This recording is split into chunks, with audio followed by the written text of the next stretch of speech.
A Mohel is a Jewish rabbi who has been trained to perform a ceremony and procedure known as a bris, the ancient Jewish practice of ritualized circumcision.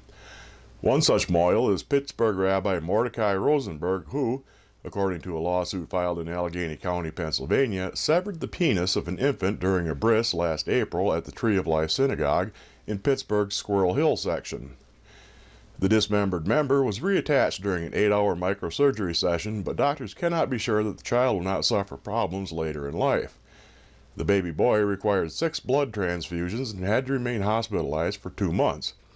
CBS News spoke to a plastic surgeon at Children's Hospital who had not been involved in the surgery. According to Dr. Joel Losey, when you're reattaching a portion where you include nerves, sometimes the nerves don't heal well beyond where you reattached it, so there are limitations for sure. Rabbi Rosenberg is still performing circumcisions. Armenian Christians in Syria celebrated the pre-Georgian Christmas holiday on January 6th, despite having to endure checkpoints and heavy traffic resulting from the ongoing uprising against the nation's Alawite president, Bashar al-Assad. Occupying an uncomfortable middle ground with some Armenians siding with the rebels and others standing with the government, the Christians, who make up around 10% of the Syrian population, prayed for peace. The uprising, which will enter its 3rd year in March, has forced a gradual drop in church attendance.